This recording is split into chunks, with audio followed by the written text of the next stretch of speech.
Good evening. I assume, yes, it is evening. Um, my name is Christine Gervais. I'm the director of Rienzi, but I am also the curator for pre-1900 art in the Decorative Arts Department. And it is my pleasure today to invite you to the 37th annual Hatta Lecture. You may not know this, but this is the oldest endowed lecture at the Museum of Fine Arts Houston, and it is named for the Houston Antiques Dealers Association, a long-lived group which unfortunately did disband within recent memory, but they live on through this extremely generous lecture that they have endowed for, as I said, 37 years. I would like to begin also by asking you to turn off your mobile phones, or at least put them on vibrate, and to respect our speaker. Thank you. There will also be a brief reception after this lovely lecture in the museum's cafe. And if you're not sure where that is, you head out, take a left, keep going through the tunnel, and you will eventually end up in the cafe. When you walked in, you should have been given a sticker which will identify you as someone who attended the lecture so that you can get something nice to drink. So please make sure that you get one of those. Our speaker today is Nancy Green, the Gail and Ira Drucker Curator of European and American Art, Prints and Drawings, 1800 to 1945, so just a small amount of things in her purview. And at the Herbert F. Johnson Museum of Art in Cornell University. She joined the Johnson Museum staff in 1985, and during the past 34 years, but I believe that she was only going to stay for 3, has organized dozens of exhibitions, it happens to all of us, at the museum and elsewhere. While the subjects of these many exhibitions are wide-ranging, her principal interest is in American and European art from the 19th century to the present. She has published numerous articles, exhibition guides, and catalogs, including, most recently, Japan America, Points of Contact, 1875 to 1970, published in 2016, the subject of great interest to us today. She's also the author of A Room of Their Own, The Bloomsbury Artists in American Collections, from 2008, which was named by the Boston Globe the best university exhibition of 2010. She was also one of the curators, the organizing curator for Birdcliff, an American arts and crafts colony in 2004, the catalog for which won a major award from the Victorian Society of America. Her 1999 catalog, Arthur Wesley Dow and American Arts and Crafts, accompanied a major traveling exhibition, so a real authority in this period. Nancy received her BA from Connecticut College and her MA in art history from Williams College. She worked at the Williamstown Art Conservation Center, the William College of Art, very much with the University Art Galleries, and at Christie's Auction House in New York before coming to Cornell, as I said, 34 years ago. She's currently working on what sounds to be a very fascinating exhibition for fall of 2020 to celebrate the 100th anniversary of women's suffrage. Please help me welcome Nancy Green, the lecturer for this evening.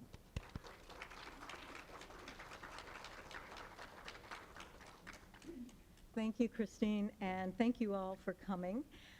I want to, before I get started, thank Christine because, first of all, you have to understand that I still had heat on in my house this past weekend, so this is really lovely to be here.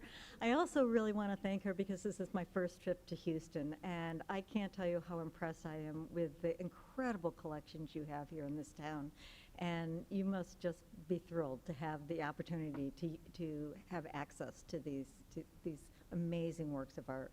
So that has been a real treat for me, and we did a lot today. We didn't see everything, but we saw a lot today. So it's just amazing and wonderful to be here. So the title of my talk today is called A Fan with a Stork Flying Over. And it's a rather whimsical title that comes from a poem by Alison Goodwin, which was published in Munsey's Weekly magazine in 1891, when the craze for all things Japanese was at its apex. And anyone at that time could buy both expensive and also inexpensive objects with Japanese themes almost anywhere. So you could go to the big firms like Tiffany and buy something elaborate and expensive and gorgeous, or they had these novelty shops where you could go and buy trinkets. Actually, the original, what was known as bric-a-brac.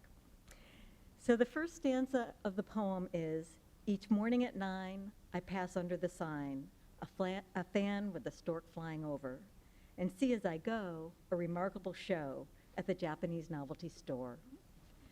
And then the final verse, it is 5, I'm not going to read them all. The last stanza is, cranes, fishes, and dragons, and cloisonne flagons. No man can say what they are for, but down to the stork, they're all made in New York for the Japanese novelty store. So this poem epitomizes the attraction Americans had for Japanese motifs, and also the reinterpretation, and in many cases commercialization, that occurred in the 1890s when Japanese design was embraced by every sector of society.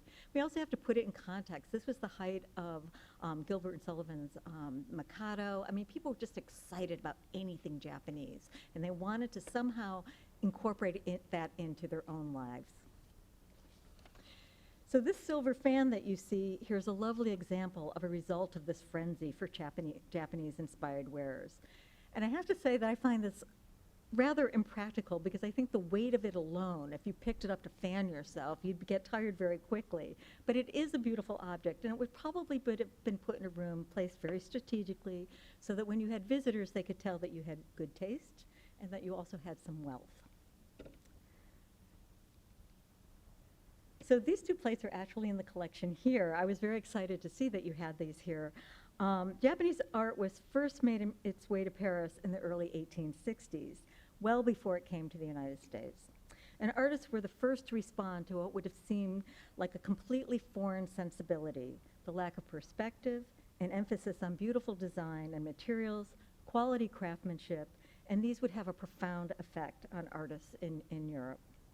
One of the first artists to embrace this new aesthetic was Felix Brockman. He was a printmaker, a painter, a china painter, and a designer. And he's often credited, and certainly he claimed to be, the man who coined the word Japanismo. So these are two plates, as I said, that just came into this collection. The fish seems to me to be what you would expect, fish with a butterfly. The turkey I want to know more about. I never associate, I mean, turkeys are so American. I never really associate it with Japanese art. So this is going to make me go back and look more at Brockman's work. Brockman is also credited with introducing artists like James Whistler to Japanese art, one of the first American artists to both collect and incorporate Japanese accoutrements into his paintings, such as this one, which is called The Princess from the Land of Porcelain from 1863 to 65. She has it all. She has, oops, I didn't mean to do that. We'll go back. She has the fan, she has a screen, she has a kimono, the lovely rug. I mean, she's got everything except for she's a Western woman. So it's almost like this elaborate stage setting. And we'll see, and a very exotic. And at the time, some people liked this and some people had a problem with this. And of course, it is the centerpiece at the Freer Gallery in the Peacock Room. I love the story about Whistler in the Peacock Room. He kind of went crazy, to put it nicely.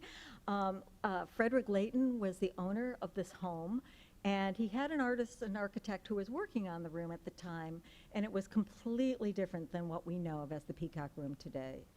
Whistler was hired to kind of fill in while the artist who wasn't well had to take some time off, and Whistler started to do a little bit here, a little bit there, and then he started to do a little bit more here, a little bit more there, and then he started to overpaint everything that the previous person had done.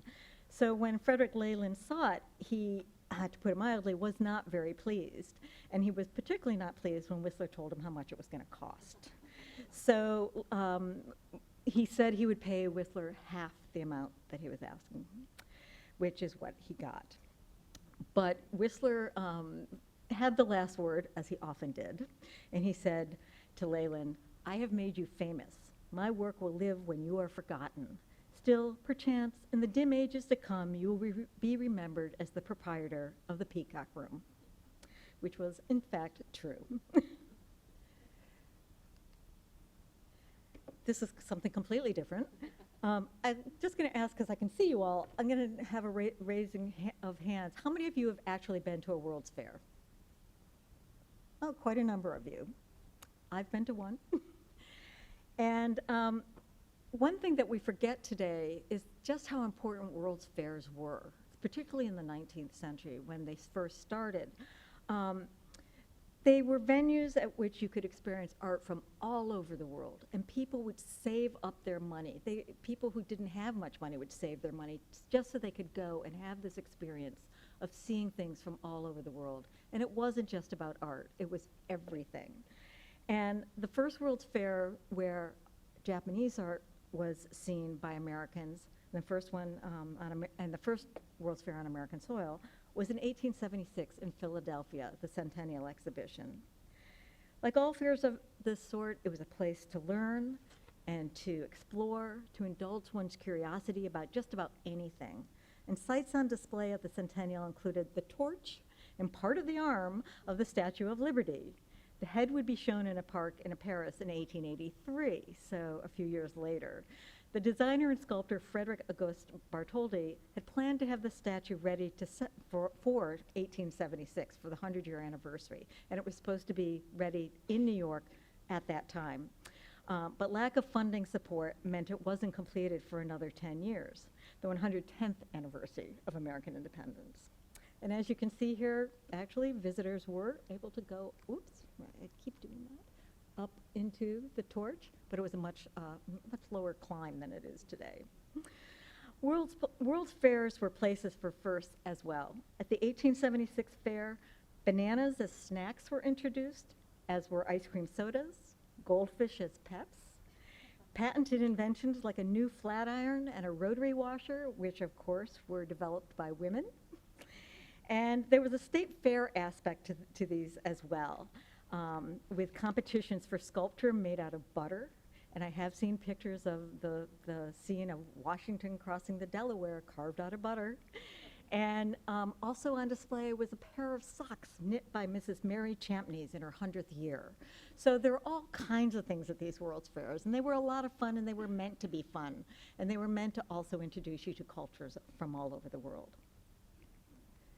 So we have these two views of the Centennial. The one on top is a bird's eye view, and then, of course, the one on the bottom shows you just the immense crowds that came. It was very exciting to have this first World's Fair in the United States.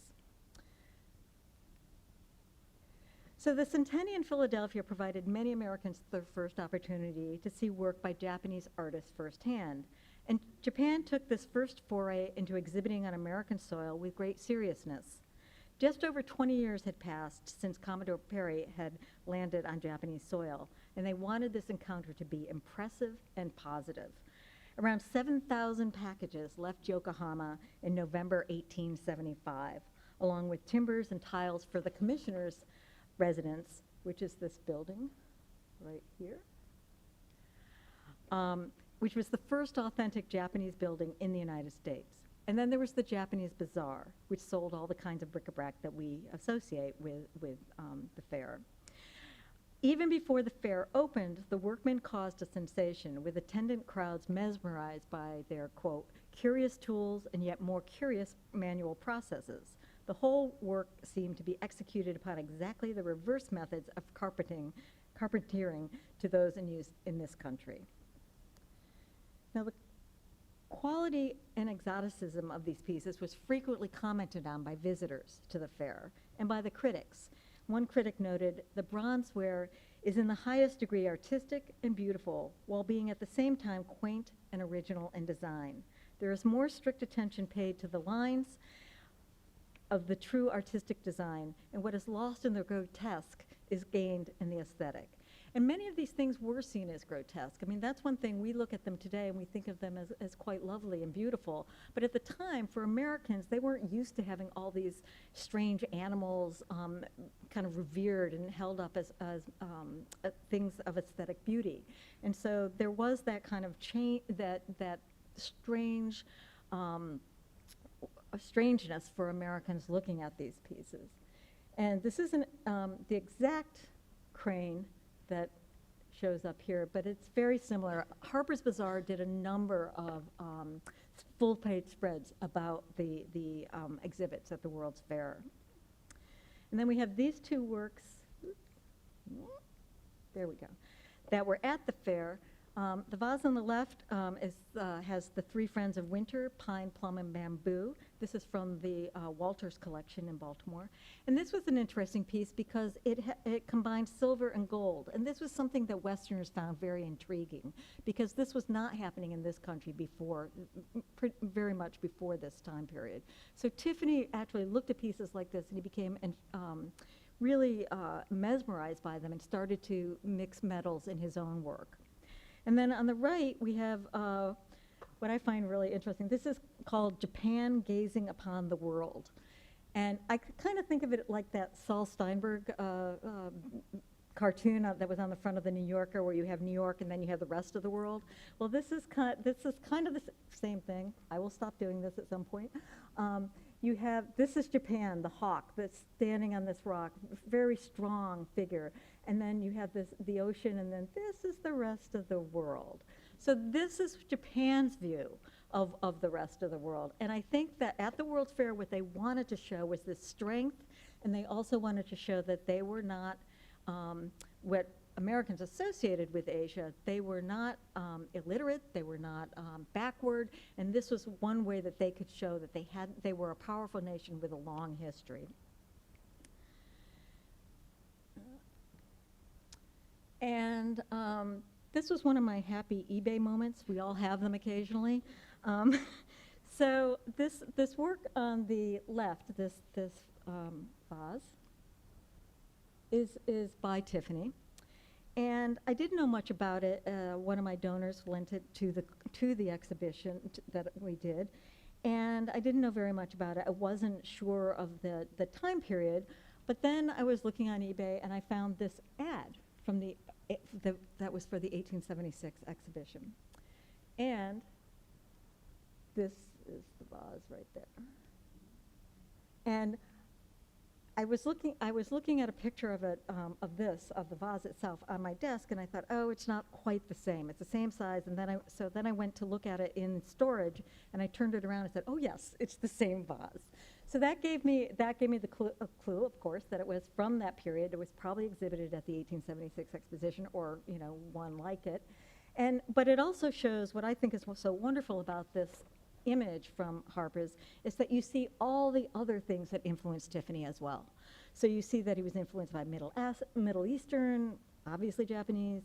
You can also see, I think there's some Native American in there. It's just, yes, this figure over here is Native American. So he took his sources from a lot of different places. His head silver designer, who was Edward C. Moore, was also influenced by the jewelry designs of Alexis Felice, whose Japanese-inspired wares were shown at the 1867 exposition and sold in Tiffany's New York sales rooms.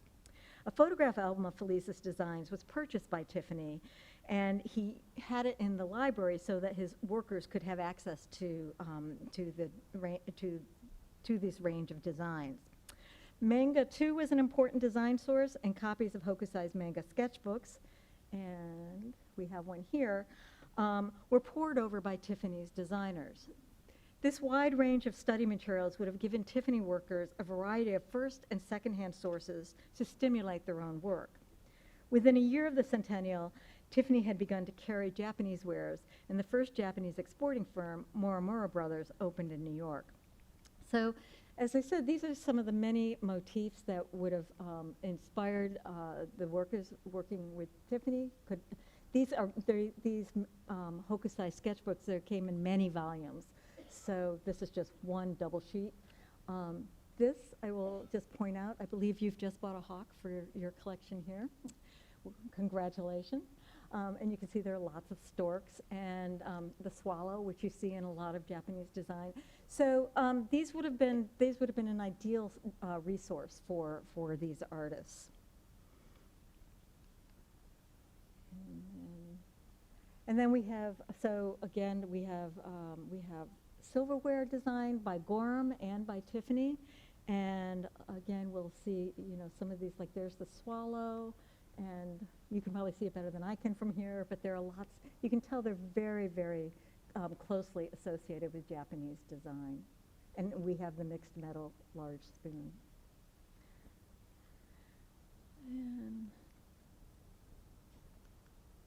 And then ceramics. So this pair of jars were shown at the exhibition, and these are in the Philadelphia Museum today. And then on the right, just one of the many advertisements for the exhibition showing the Japanese, I think the Japanese display. I think Japan got a lot of publicity out of all the publications that were coming out at the time, because it was so unusual. It was, for many people, it was unique. They'd never seen any of these things, and they really impressed American audiences. And then we have a couple pieces of Satsuma ware. Satsuma is a province in southwestern oops, that did it without me. There we go. A province in southwestern Japan where the manufacture of various ceramic types had long prospered, including the one called in the West Satsuma, which is a colorful and highly ornate pottery made from cream-colored earthenware to show off glazes, showing fine craquelure, enamel, and gilt. And you have some really wonderful pieces in the collection here. First displayed en masse in the West in the 1867 Paris exposition, this gilded Satsuma became best known of Japanese ceramic types. The Centennial popularized this decorative ware in America, and thereafter a steady supply of pottery called by that name, not always real, but called by that name, came into this country or were made here and then given that name. The next two pieces were collected by General Tyndale. He was a general in the Union Army during the Civil War, and he was a prominent Philadelphia businessman whose company, Tyndale and Mitchell, imported china and glassware. Over the years, he amassed a personal collection of very fine quality, and his reputation as a collector prompted the Centennial Commissioners to ask him to be a judge for the ceramics and glass section of the exhibition. He was greatly impressed by the ceramics, and particularly all of the Japanese wares, actually, but particularly the ceramics, and both the very elaborate and the more expensive pieces. But he was also really interested in the works that were made for day-to-day use, and he collected across the board. He was very concerned, even this early on in 1876, that once the West and America in particular saw these works, that Japan would start to just make things for a Western audience, and they wouldn't put as much effort into making the fine quality pieces. So he bought as much as he possibly could, and his collection ended up at the Philadelphia Art Museum. Lucky museums. So other countries, such as England and France, displayed items influenced by Japanese art. And since 1862, Japan had had a presence at the international fairs in Europe, and audiences there had already embraced the beauty of their artwork. At the Centennial, the British ceramic company, Minton, displayed tiles showing the influence of Japan as well as that of other cultures. And then Haviland and Company, which is a Paris-based company, displayed their Japanese-inspired Sèvres dining service. These displays would also inspire American artists, suggesting to them ways that Japanese design could be incorporated into their own work. Art tiles such as these were very popular in the late 19th century Victorian households. And the Japanese exhibit had a profound effect on many American artists who actually visited the fair. Cincinnati china decorator Maria Longworth Nichols, after visiting the displays, began to use Japanese elements in her work, and 4 years later opened the Rookwood Pottery in Cincinnati. One of her most magnificent works, this piece called the Aladdin vase, was done in 1882. It incorporates the raised figure of a snarling dragon and two caricatured catfish, motifs straight out of Japanese ceramics and metalwork. Nichols, like Moore at Tiffany's, recognized the benefit of employing Japanese craftsmen. And these next two pieces, there we go, are by a man, I always mess up on his name, Kataro Shiryamadana. who she invited to work for her in 1887. He worked there well into the 1920s, and he won a gold medal at the 1889 Exposition Universelle in Paris. And in 1893, Rookwood's display at the World Columbian Exposition was acclaimed by one reviewer as almost above criticism. It gave a thrill of positive pleasure to the visitor.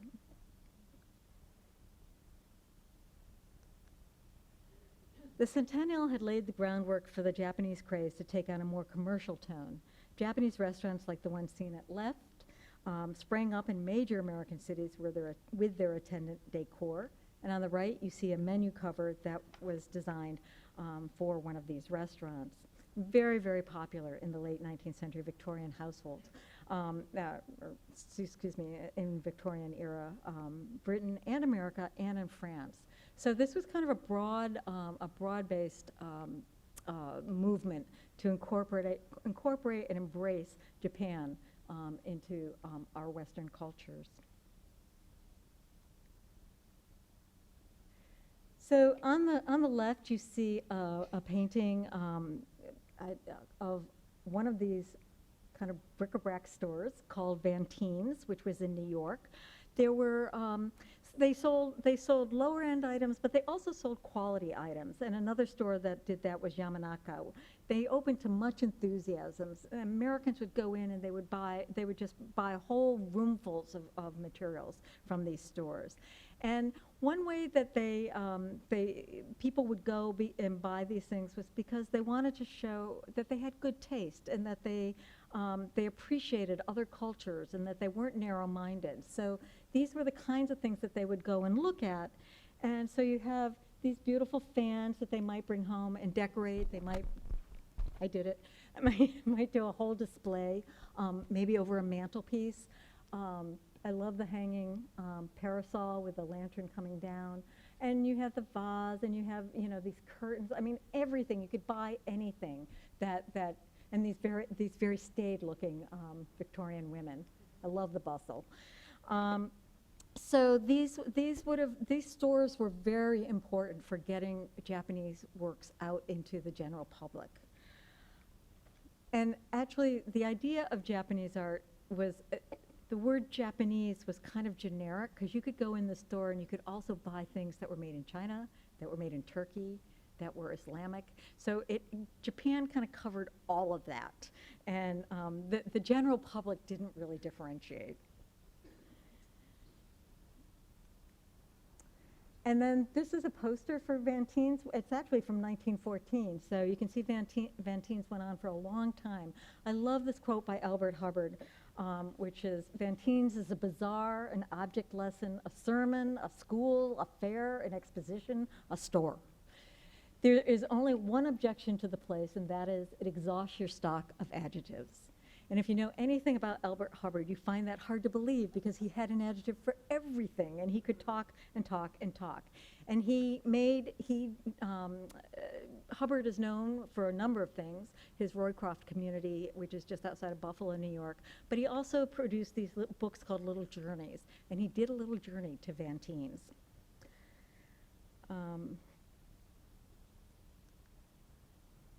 And then we have this incense burner, again, the hawk, this wonderful, wonderful piece, absolutely beautiful. This was actually bought at Vantine's by the collector George Walter Vincent Smith in 1901. And he was a great collector of Asian material, very high quality pieces. And they're all part of what's called the George Walter Vincent Smith Museum, which is part of the Springfield Art Museum in Massachusetts. And let's see. And then in 1893, a young artist from New England, Arthur Wesley Dow, began teaching the principles of Japanese art to a generation of college students who would spread his ideas far and wide. So he taught for several years at the Pratt Institute. He taught at Columbia University, where he was George O'Keeffe's teacher, and George O'Keeffe credits him for teaching her how to see. And that's one reason why we know Dow today, because he was an important teacher for her. He also was a teacher of Max Weber and the photographer Alvin Langdon Coburn. So he had a wide range of influence over the years. He also had a summer school in Ipswich, which was his hometown in Massachusetts. And at the summer school, he created this little faux Japanese house. And you can see the girls, well, at least this girl is wearing a kimono. So, and, well, yes, we have the lovely Japanese fountain here, or lantern here. So he created this kind of space where people could actually kind of feel like they were living the Japanese experience. The publication of his book, Composition, became a Bible for aspiring art students, and it's gone through 14 printings and is still available today. And the reason it was so popular was because it gave you exercises. He really believed that any artist, or anybody could be an artist. I'm not sure I agree with that, but his idea was that anybody could be an artist if they just followed a few simple exercises and rules. And so the book is filled with exercises.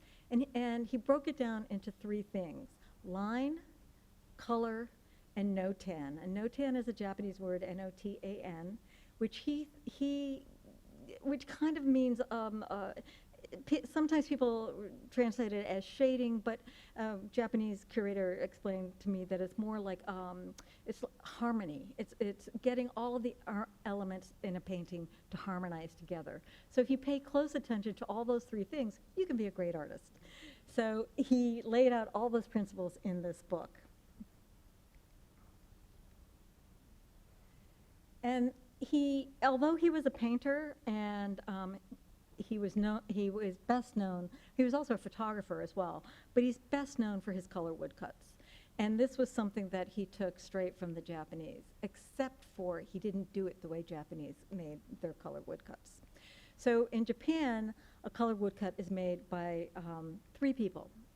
You start with the person who's the designer who makes the image. So Hokusai or someone like Hokusai would be the designer, but he didn't actually make the print. He would give his design to someone who would cut the blocks. And then and so this would be an artisan who was trained specifically to cut the blocks. And then the block cutter would then hand it off to the person who would print. So these were all separate career choices you could make to be a designer, a cutter, or a printer. Dow felt that particularly because it was part of the arts and crafts movement, that he and the people he taught should do all 3 parts of the process. And if you think about it, that's going to make it much more difficult because you don't have a professional doing each step of the process. So his prints tend to be simpler than Japanese prints, but they are beautiful, and they are. He rarely used what we call a key block, which all Japanese artists do, which really gives definition to all of the parts of the print. But I like these 2 prints by Dow because you can see these would be straight out of the kinds of exercises he would have put in his book Composition. And I think you can see in this Groovy tile, which is also part of your collection, that you get that same sense of very simple. I love the ducks or geese. I think they're wonderful. And I'm sure whoever designed these probably would have looked at Dow's book. And then we have 2 more pieces from the collection here. These are by artist Van Briggle. He didn't have a long life, but he was a wonderful ceramicist. And the piece on the left is an early piece. He worked for Rookwood Pottery for a few years. Mrs. Nichols was very supportive of her artists, and she sent some of them to Paris, to her particularly talented ones she sent to Paris to study. And Van Briggle was one of those, and he made this piece soon after he returned. It's a perfect piece to kind of advertise this talk because it, of course, has the lovely stork. And then Van Briggle and his wife, he was in ill health, and so he left Rookwood, and he and his wife moved to Colorado for his health. And he died, I think, in his early 30s, mid-30s, something like that.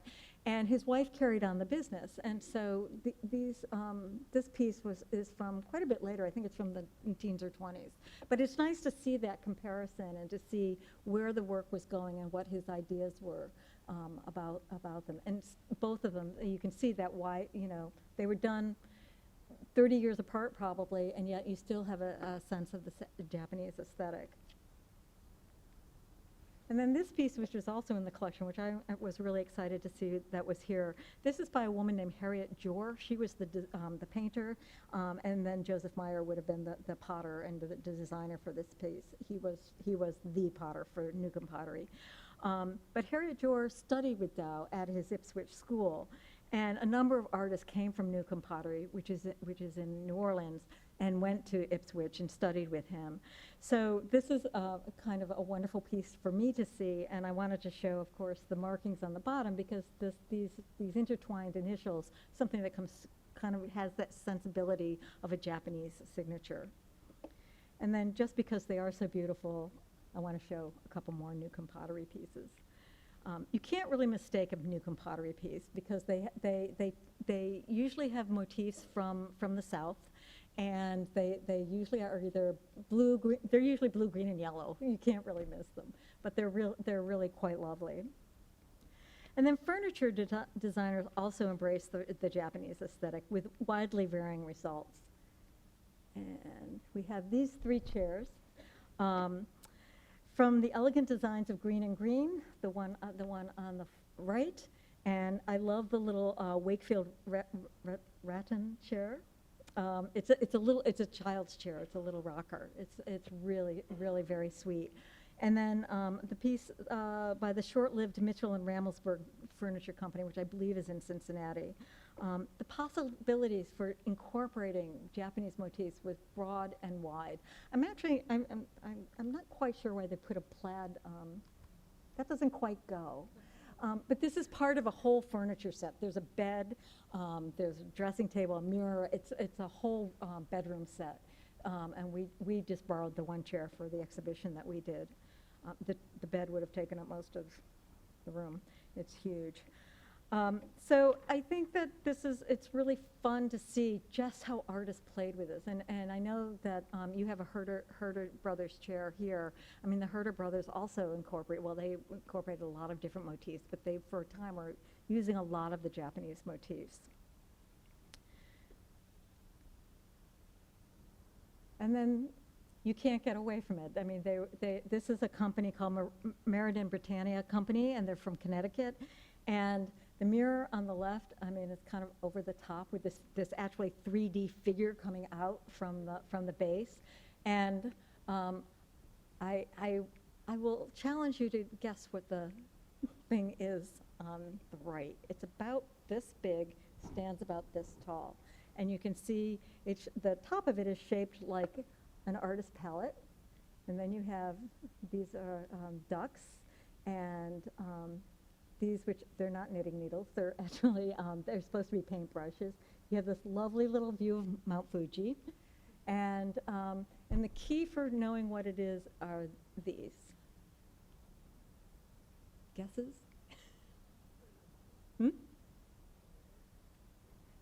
No? No? It's not for food. I know, I've never seen one like this. This is just, it's such a, it's for placing your calling cards. When you went to call on people's homes, you put your little calling card with it, you kind of wove it in those little needle shapes. And we don't have a need for those these days. So I'm not surprised that we all don't know what it is, but it's such, and again, you've got the mixed metals, and it's just such a fun piece that I had to include it in my exhibition. And this is another fun piece that I included. I laugh every time I see it. I shouldn't laugh every time I see it, but I just love it. This belongs to the Peabody Museum in Salem. They have some amazing pieces. This screen was commissioned by a man named Major Josiah Broadhead, who was stationed in San Francisco and Arizona during the late 1870s and 1880s.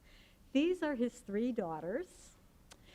And Eleanor, Carolyn, and Rebecca, we would give them their due, and was most likely painted from photographs supplied by Broadhead to the artist, who was employed by the Ichiban store.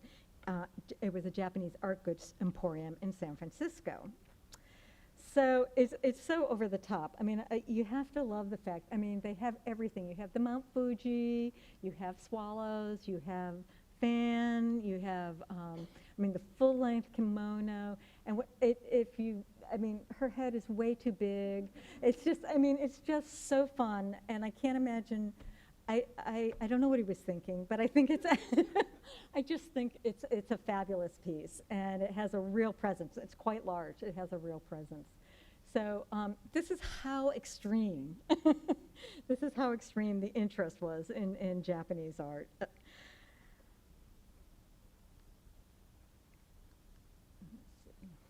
And then this is this painting by Carroll Coleman, American painter. I love this painting. I just think it's so beautiful, and it's got this beautiful aesthetic movement frame, and it's quite tall, but it's in the traditional pillar style of you saw the Dao print. It's that same pillar style, which comes straight out of Japanese art. And then the trade cards. The trade cards are so fun because this is what a lot of people could afford. They couldn't afford the grand pieces. They couldn't afford the painting. But you know, you could collect trade cards because often they were free. And what I love about the trade cards is that they often have nothing to do, the image has nothing to do with what's being sold.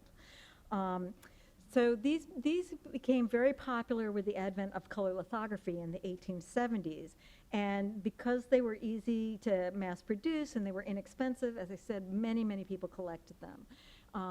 And so on one side you have a picture, and so like this one, for instance, you would never guess this is an advertisement for a hand coffee grinder. I don't know what that means. I can't quite translate that. I love that this one is for liver pills. This one is for cologne. They're just really whimsical and funny, and I guess this is to show that anybody can use a Singer sewing machine. I'm not sure. There was a whole set of these for women from different cultures using the sewing machine. So it was anybody could do it. So they're just kind of fun in that way. And then we get to John Lafarge, who was an avid collector of prints and porcelains and lacquerware, but he was also an artist in his own right. And he's one of the few Western artists who sustained a long-term interest in Japanese art, first through an assimilation of the aesthetic principles, and later through his engagement with philosophical and spiritual issues. As early as 1870, he contributed an essay to Raphael Pumpelly's book, Across America and Asia. He'd never been there, but he contributed to the book, in which he enthused about Japanese lacquers, ivory, metalwork, porcelains, enamels, and ukiyo-e, illustrating the text with facsimiles of Hokusai prints. Lafarge here asserted that Japanese art, quote, can be the source of useful influences from a living school, equal to any in the study of nature and the use of decoration. And it offers to all those willing to put themselves in the proper mood a new and fresh fountain of imaginative enjoyment. When he finally went to Japan in 1886, he was accompanied by his friend Henry Adams, and a newspaper reporter came up to him and asked him the purpose of his trip, to which he replied that they were in search of nirvana. The reporter then commented, "Isn't it a bit late in the season?" So, Lafarge actually came to acknowledge that in a way it was late in the season. He wrote a book called An Artist's Letters from Japan and illustrated it with some of his own work from that trip. This is the watercolor that became this illustration. And in that book, he noted that our influences are now deteriorating the art of Japan. So he really felt that Westerners were ruining what was best in Japanese art.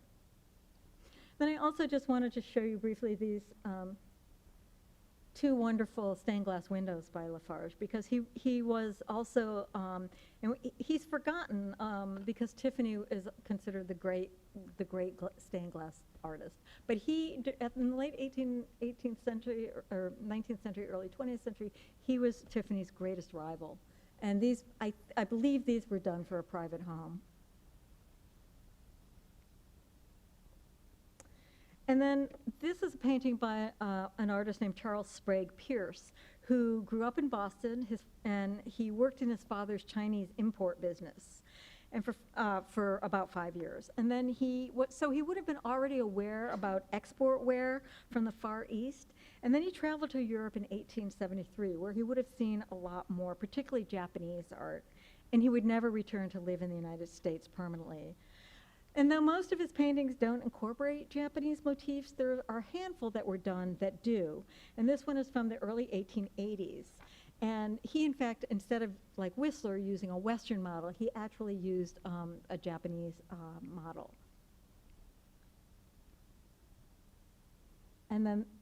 But J. Alden Weir did not. J. Alden Weir, of course, was part of the great Coscob art colony in Connecticut.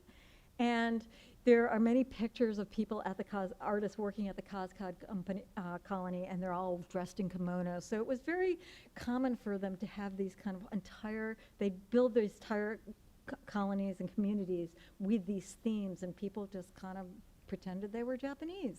It was a very interesting time. And of course, you can see here, she has the tea set, and she has the kimono again, and the Japanese screen behind her. And then William Merritt Chase, who I'm a great admirer of his work. And Chase filled his studio with oriental fabrics and screens, like many of these artists did, and ceramics and prints and bronzes. And they could always move them around and manipulate them and put the model in front of them or pose her with them in any way that seemed appropriate for the composition that they were trying to make. And crazy quilts. I mean, crazy quilts are made from, and you're wondering why a crazy quilt is related to Japanese art. But they're made of course, from small scraps of irregularly shaped pieces of fabric stitched together. And this overall crazed or fractured surface design is thought, some people say yes, some people say no, thought to have been inspired by the crazing or crackle on glazed Japanese pottery, which was displayed at the 1876 Philadelphia Centennial Exhibition. And these became wildly popular at the height of the Victorian era, from the late 1870s to 1900. Satins and silks and velvets were the preferred fabrics, and they were embellished with embroidery, beading, hand painting, and bits of ribbon, neckties, or other keepsakes. So they became very personal items to the people who made them. This whimsical crazy quilt features a riot of surface decoration, including images of butterflies, fruit, flowers, spider webs, all things we relate to Japanese art, birds, fans. And then there's a tennis racket, I don't know where that comes from, dragonflies, a horn player, and other small figures. And then right in the middle, you have this beautiful peacock feather. So it's a wonderful amalgam of both Western and Eastern ideas and motifs. And then, so after the Centennial, how are we doing on time? Ooh, I've got to speed up. I'm going to start talking very fast.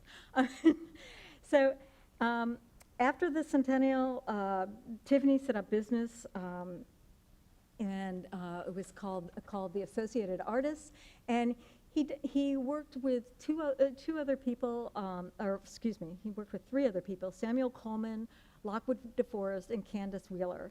And they designed these beautiful interiors. This one, if you've never been to Mark Twain's house, I highly recommend it. Each room is a different culture, and this is the Japanese dining room. But there's a British room, and I think there's an Islamic room, and every room is, and they were all designed by the Associated artists. Associated Artists also did other rooms, including Tiffany's personal library from 1883. Of course, the building doesn't exist anymore. They did the Red Room at the White House for President Chester, and then the Veterans Room at the Armory in New York, which you can still see. And then at the 1893 Columbian Exposition, the most important event for the Japanese was the Hohuden, which is this building here, which was on a piece of property called the Wooded Isle. And then, of course, this is the White City behind. So you can see that it was dwarfed by the White City and would have really stood out in that place. And And this is the Hohoden, the main building. So let me just find my place here. I don't want to get too far ahead of myself. So the fair's architect, landscape architect, was Frederick Olmsted, and Olmsted did not want to have anything on that aisle. He thought it was a beautiful space. He didn't want it ruined by anything, but the Japanese lobbied for it. And Daniel Burnham, who was the fair director, said, "No, we're going to do this. I like Japanese art. I like the aesthetic, and I'm going to let them have this building." So they ended up doing it, and actually it was gifted to the city of Chicago after the fair.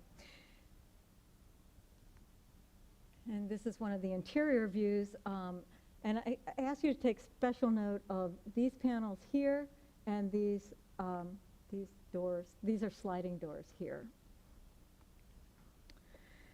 So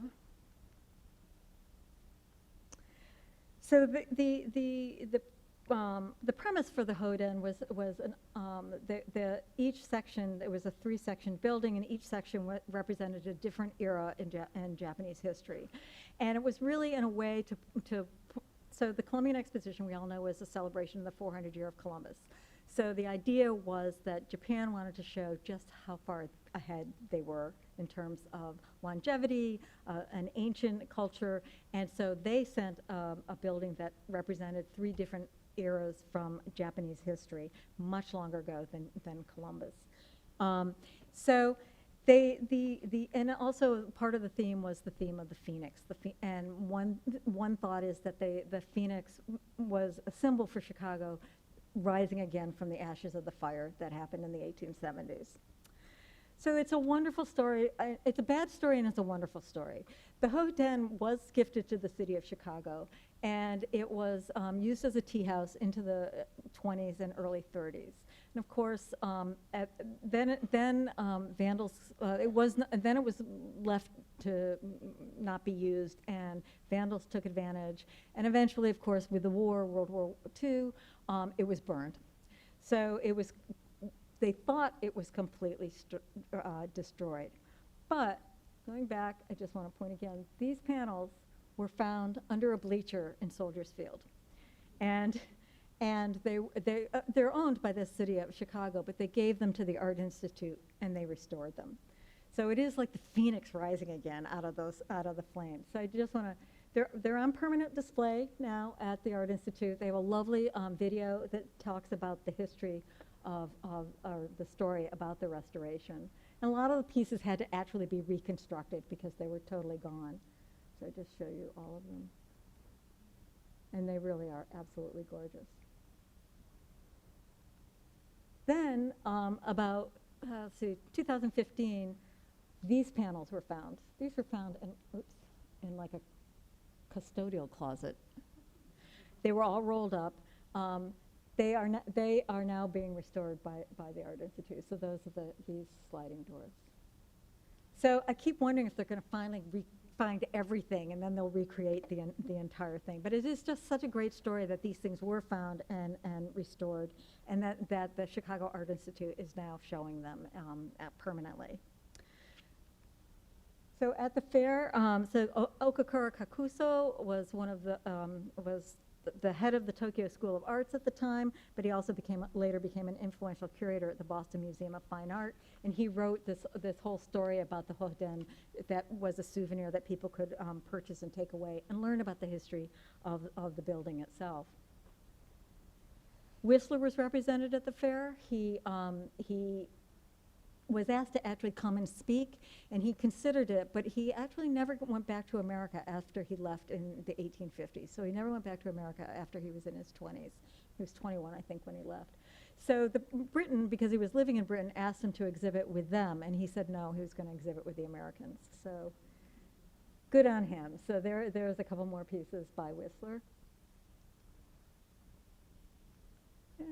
And then this painting, this is actually by Winslow Homer, and this was done at the fair. So I think it's kind of an amazing painting, because I never think of Homer as being kind of a monochromatic painter, and this is just so much fun. And that's the great fountain that was in the middle of the lagoon there. So a really quite interesting piece. And then, of course, there were all the things that you could buy that had Japanese themes. These were a lot of the. These are just a couple of examples of the kinds of things you could buy as trinkets, as souvenirs. And again, you can see these little Japanese influence. And of course, Japanese influence came into book design. I mean, I love it. This is the favorite dishes from the Columbian exhibition. And this is the only thing that has any connection to, well, it's more Art Nouveau than it is Japanese, but it has that sinuous line. And the recipes in it, I actually, this is an eBay find for me. You don't want to make those recipes. They're a lot of fat and rendered fat. Let me see. And then this is a California artist named Theodore Juarez. He went to Japan. He met Whistler first in Venice, and then he went to Japan. He's like many of the other Western artists. He painted in a very Western style, but his themes were obviously, and the locations were Japanese. And of course, you have these beautiful iris fields. And he's not a well-known artist today, but you can find his work in California collections. And then this artist, Robert Blum, another artist who met with Whistler first and then ended up going to Japan, and he did the illustrations for this book called Japonica by Sir Edward Arnold. Oh, I know this is going to, I knew that was going to do that. I hit it twice. This is by Lila Cabot Perry, who through her husband was related to Commodore Perry, and also to John Lafarge, who is related to Commodore Perry, who opened up Japan, of course. She actually worked in Paris for many years, but then her husband got a job teaching in Japan. So she decided she was going to do something very similar to the 100 Views of Ito, and so she started making these paintings of Fuji. I don't think she got very far. I think there's only about 10 of them in existence. And this is actually a Japanese graveyard. And then poster art, of course, was greatly influenced by Japanese art. And on the left, we have a work by an American artist named Ethel Reed. And on the right, that's actually a John Sloan illustration. And I love this Twachtman painting. So it's just so beautiful. And you have this beautiful Bashi Bridge. And he exhibited, I think this one was exhibited at one of the later expositions, probably in 1904 or 1915. So Yamanaka and Company was one of the great companies that sold works in America. They had locations in New York, Boston, London. They also had an agent in Paris and in Beijing, and they had a branch in Chicago. And the branch in Chicago they opened in 1928. So you can see that these things were still extremely popular. Although I have to say, I'm going to go back because I have to say, this is like over-the-top Japanese. I mean, this just doesn't look comfortable, and I don't think of it with the streamlined ideas that we have about Japan. So I think they were starting to get a little bit crazy with their designs. At the St. Louis Fair, we have a picture of the Pike. You can see how popular the fair was.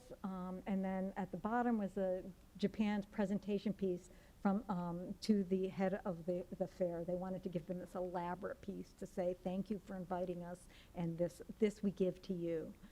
And there's a great display there. I love this picture because I'm trying to imagine these women deciding to have a tea and go out onto the prairie dressed up in their kimonos and with their fan. I mean, they brought the fan. I mean, they're all ready to have this tea, and it's just such a great image and shows just really how long-lived this influence was. And then by 1915, we've got this painting on the left is Robert Henry.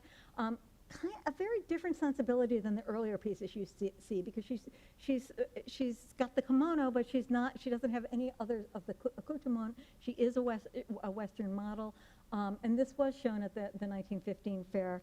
The things that were being shown, Japanese pieces though, were changing. this is somewhat traditional, but not completely. Still very beautiful, but you have this great dragon that surrounds the shoulder, and then you have this piece, which to Western eyes would have seemed rather ugly, but it's of the wind god. But this actually won a prize at the fair, so we see that aesthetic changing, and Westerners had to kind of adjust their thinking about what really Japanese art was. And then I have to end with a couple of things. I go a little bit beyond what I was going to, but I have to end with some of the really crazy things that Japan sent. In 1933, the United States was in the depths of the Depression, and so Japan sent them a model of Mount Vernon made out of pearls.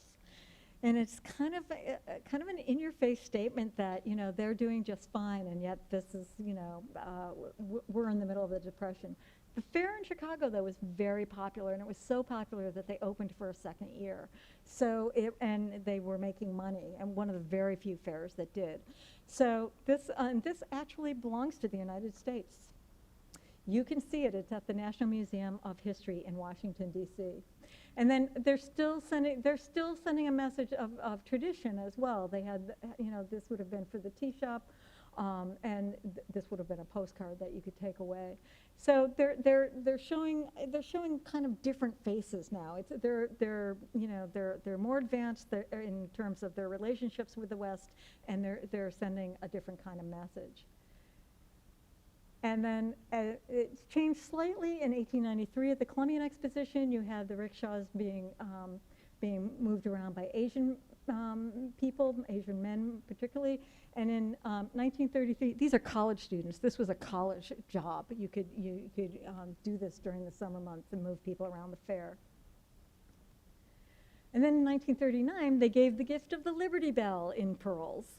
And what I love, I know this is just crazy, but and this they even did the crack. The crack is made out of blue pearls. So it's really kind of fun and wonderful and so over the top that I always feel like I have to show these pieces. I couldn't get either of them for the show, I want to say. I tried. And then we end with the first World's Fair and I want to end with this because I think it tells you something about Japan and how they felt about themselves and about their traditions in 1970, which is the first time they had a World's Fair on their soil. They had planned to have one in 1940, but of course we know what happened in 1940. So there was no World's Fair in Japan. And in fact, what's fascinating is that if you bought a ticket for the World's Fair in 1940 and still had it, you could get in for free to the 1970 World's Fair. But I know, who would, well, people save things, you know. For the 1970 World's Fair, they buried they had two time capsules. And this one, which is slightly above ground, and then there's one buried beneath it. And they put identical things in both of the time capsules. 2,098 objects in each one. I don't know where they came up with that number, but 2,098 objects. Because they were afraid that all of their traditions, or many of their traditions, were disintegrating with globalization. So they wanted to preserve things so that people, you know, 5,000 years from now could look and see what was important. Important being, you know, relative. So the types of things they put in these time capsules: a television set, an experimental plant seeds, a rice cooker, a silk condom. This is true. False teeth, a glass eye, insects encased in resin, an origami instruction booklet, handcuffs, counterfeit money, and a letter from a fourth grader from Tokyo. And that was a competition for the letter, and the fourth grader who won, this is what he wrote. "How are you, people of 5,000 years from now? I wish I could live again in your age, but I am quite happy now. I have kind parents and also a sister with whom I quarrel with once in a while. We must do our best until the next age takes over. Goodbye from 5,000 years in the past." And that was his message to the future. Now, with almost 65 million visitors, there were 55 marriages, 17 deaths, 1 birth, 47,000 lost children, 44,000 lost adults, 60 workers' strikes, 1,800 thefts, 126 arrests, and 1 typhoon, all in the space of the Osaka exhibition. So it was a rather busy season for them. It was also memorable on many levels. Its theme was progress and harmony for mankind, and the fair designer Kenzo Tangi planned the site in a tree pattern. The trunk was the open plaza or symbol area, which extended from the main gate. The branches were the automobile lanes and tubular moving sidewalks, and the blossoms were the pavilions. As one current critic has noted, Japanismo did not become the artistic dead end that critics were fearful of. Rather, it established vital principles and new paths of exploration. It was ultimately a flexible concept that changed in accord with the sensibilities and needs of each generation. And I hope you got a sense of that from looking at looking at my slide talk today. And you can see how even today we still incorporate many of their ideas about design and about aesthetics. So thank you very much. And I'm happy to, if anybody has any questions, I'd be happy to answer any questions.